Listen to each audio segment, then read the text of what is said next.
Tantor Audio, a division of Recorded Books, presents Opening Skinner's Box, Great Psychological Experiments of the 20th Century, by Lawrence Slater. Narrated by Joanna Perrin. Introduction. I did my first psychological experiment when I was 14 years old. There were raccoons living in the walls of our old Maine vacation house, and one day I stuck my hand in the crumbling plaster and pulled out a squalling baby, still milk-smeared, its eyes closed and its tiny paws pedaling in the air. Days later, the sealed eye slits opened, and because I'd heard of Konrad Lorenz and his imprinted ducklings, I made sure the mammal saw me first, its streaming field of vision taking in my form, hands and feet and face. It worked. Immediately the raccoon, I called her Amelia Earhart, began to follow me everywhere, wreathing around my ankles, scrambling up my calves when she was afraid. She followed me to the town bookstore, to school, down busy streets, into bed. But in truth, I began to take on more of her behaviors than she mine.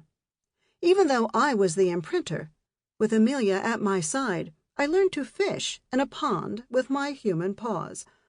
I learned to latch on to the soft scree at the base of a rotting tree and climb. I learned the pleasures of nocturnity, the silver wet grass, black rings beneath my tired eyes. The results? Imprinting, I wrote in my science notebook, happens to the mother, too.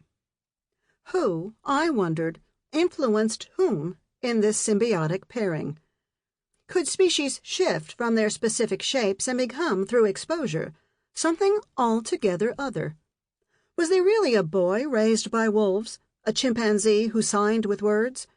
The questions fascinated me then and still do today. More fascinating to me became, over time, as I grew older, the means by which one explored these questions. The hypothesis, the experimental design, the detailed qualitative description, the breathless or boring wait for results. I was first hooked on Amelia, and later hooked on the pure plot that structures almost all psychological experiments, intentional or not. While it would be reductive to say a raccoon rests at the bottom of this book, Amelia is certainly the image that comes to mind when I think of its etiology. Beyond that, I have for a long time felt that psychological experiments are fascinating because at their best they are compressed experience, life distilled to its potentially elegant essence. The metaphorical test tube, parsing the normally blended parts so you might see love or fear or conformity or cowardice play its role in particular circumscribed contexts. Great psychological experiments amplify a domain of behavior or being usually buried in the pell-mell of our fast and frantic lives. Peering through this lens is to see something of ourselves. When I studied psychology in graduate school, I again had the chance to perform experiments and observations on all sorts of animals. I saw the embryo of an angelfish grow from a few single cells to a fully finned thing and 48 hours flat, life putting together its puzzle pieces right before my eyes. I saw stroke victims deny the right sides of their faces and blind sight patients mysteriously read letters despite their dead eyes. I observed people waiting for elevators and had this as my salient question.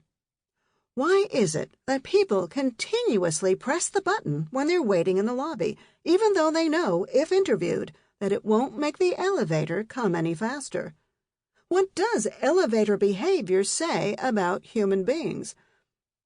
I also, of course, read the classic psychological experiments where they had been housed, in academic journals mostly, replete with quantified data and black bar graphs. And it seemed somewhat sad to me.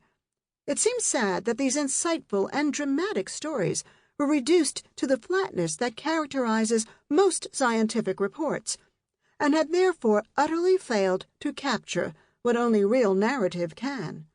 Theme, design. Sample complete. Ready to continue?